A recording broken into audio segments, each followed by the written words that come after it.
Ladies and gentlemen, boys and girls, children of all ammo preferences, welcome back to the Republic. As promised, sorry we're going for so long, but you know how it is. I am not a professional gun tuber. I am not a professional gun dealer or maker or marketer or, I'm not any of that shit. I'm you. I'm the guy down the street. I'm that dude from work. I'm one of those radical Republicans that the current administration would love to see jailed because I own too many fucking guns, which is to say that I own at least one gun. And of those, I'm here to introduce to you somebody that I have actually wanted for a couple of years, and Merry Christmas to me. She is here all the way from Palmetto State Armory. That's right, the PSA Dagger. Now, I know there's actually been a lot of professional gun tubers.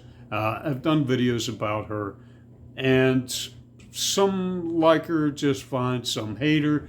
I tell you what, I've got just a really kind of different opinion of her than they are. Of course, she's known as a Glock clone, a budget Glock clone, and for the $260 I paid for this girl, that's right, I gotta tell you, yeah. So we start with this cute little bevel down here that's supposed to make it much easier to load mags. Quicker, easier. I don't know about all that shit, but what it actually does is it gives you a nice little ledge for your little pinky to sit on, which makes the grip much, much more comfortable. We are, by the way, very clear. And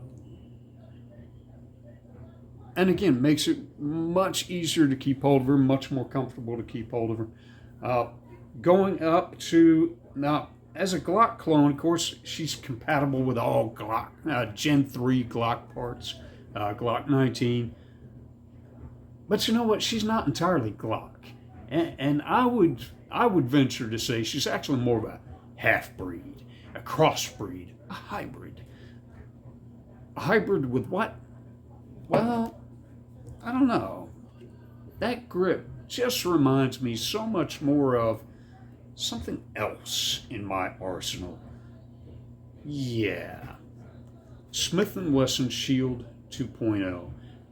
Her grip really reminds me much more of that. Not just the contouring in the rear of the frame, but also you don't have that really blocky brick Glock frame. This is a really curved, smooth, really nice, comfortable in the hand feel that, again, reminds me very similarly of that nice, rounded, curved feel of the Shield 2.0 from Smith & Wesson. So really comfortable. Now, I also like that the stippling is nice, right? It's really pleasant stippling. So it's sticky enough that you can get a good solid grip on it, especially when you're shooting, but not so rough that it's going to rip your hand up. Okay, like my Shield 2.0 did. Yeah, cost me a couple of shirts too, let me tell you. But I also like that the stippling goes all the way up the frame, and I think a lot of gun manufacturers fuck up there. You've got a lot of good guns that could be great guns, except for that stippling doesn't go up high enough on the frame. One example is the Canik series, and I love my Caniks, I really do, but the stippling falls short, and what a lot of gun manufacturers forget is one of the, at least in my opinion, one of the most important parts of our grip is the top of the grip. Because as we're gripping, we're also turning our elbows out slightly to put some side pressure on that grip. And where does that put the pressure? On our hands. It puts it closer to the top of our grip. Our support hand comes up over, and look where it hits. right near the top of the frame, right where on guys such as this Taurus G2C, there is no texturing. Now the Taurus G2C, of course, is a decent little gun. She could be much better if you didn't have to reposition your grip every time you shoot it because there's no texture. Enough about that though. So we go on to this little, look at that thing. Look, that's a tiny little mag release there. Now I'm not completely upset about that. One, who cares? It works. But look how far off the frame that thing rides. Now, with some people, I know your grip, you might hit that once or twice. My grip, that really is not in my way at all. It's still easy to hit. It still works well. I kind of like the extension on there, personally. Right up to the trigger, which, again, that trigger, look at that. That is not a Glock trigger. That is, all right, note the hinge. Safety. Note the hinge safety on that trigger. Now, first time I ever put my finger on this trigger, one word popped into my head. And I swear to God, it never has when I'm thinking about the trigger. Put my finger on the trigger. Comfortable. Holy shit, this is the most comfortable trigger I've ever touched. For starters, not having that blade safety, but this trigger is actually a little bit wider.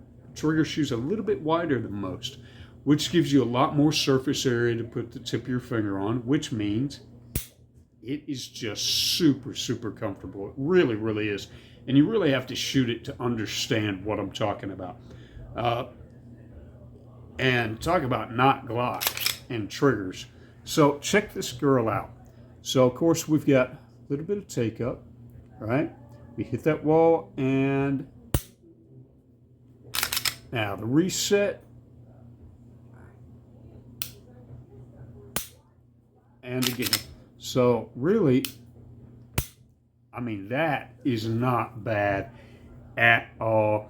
And we're talking about for some really bigger, more expensive, reputable guns. That is pretty fucking nice. So going up a little bit further, of course, into the slide, she's got some nice deep serrations cut into here and on the front.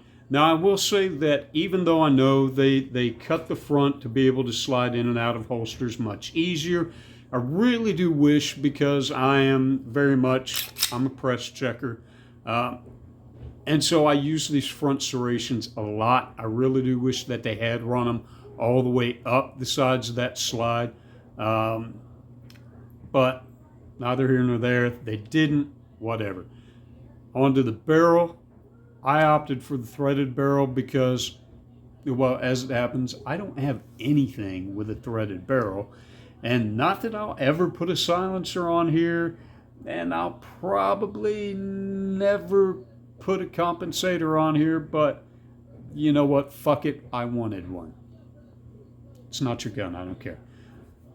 Onto the suppressor height sights. Now, I was a little concerned with these when I first got it. So you notice there is no dot. Look at that. There is nothing on there. Blacked out rear. Nothing up front. Very skinny little blade. But you know what? It actually works pretty well. If I was going to change them out at all, of course, I would put night sights front and rear. Just because I love night sights. Clearly. And I really don't understand the appeal of having a blacked out rear sight. A lot of guns, my Shadow Systems, for example, has a front night sight, blacked out rear. Well, that's great. You can see that front sight at night, but since you can't see your rear sight, you have no idea if your rear sights are even lined up. So you're literally shooting, fucking blind. So I put this guy together. I actually bought separately the frame and the slide. I did it with a very specific picture in mind. So because of some of the other guns that I've got and some of the other schemes that I've got, I wanted the OD green frame. I wanted the FDE slide. And of course, so I opted for the Coyote tan OEM Glock mags to close it off. But I had this optic laying around that just wasn't doing shit else. So I ordered specifically a Dr. cut slide to be able to use that optic. Of course, we'll discuss the optic at a later date. I've only got a couple of hundred rounds through her, but I've got to tell you, she has performed, I mean, spectacularly. She is really, really comfortable to shoot, really accurate, recoil's mitigated really, really well. Functionality, she's smooth, she's slick. She is everything that you want in, you know what, any gun, let alone a budget. I mean, $260. You understand that? Now, for $260, I will put her up against, you can just about name it, in most of our gun cabinets. Now, is she going to come out better? Maybe not. But you know what? She will definitely hold her own. So, if you were just looking for just another range toy, if you're looking for something else to add to your cabinet collection, or if, you know what, I'll be honest, if I wasn't so in love with my Shadow Systems MR920L, and of course changed out the optic and the light, well, maybe the light. Yeah, definitely the light, which we'll discuss at a later date. This would actually be in consideration for a carry gun. Really would. She has really performed that well. She really feels that good. And I'm looking forward to running a lot more rounds through her. So hit me up in the comments section. Let me know what you think. And if you know why everybody loves these blacked out rear sights, by all means, comment about that too. Fucking tell me. I don't get it. Like, comment, subscribe, and I will look forward to seeing you in the next video, which will not be 8 months from now.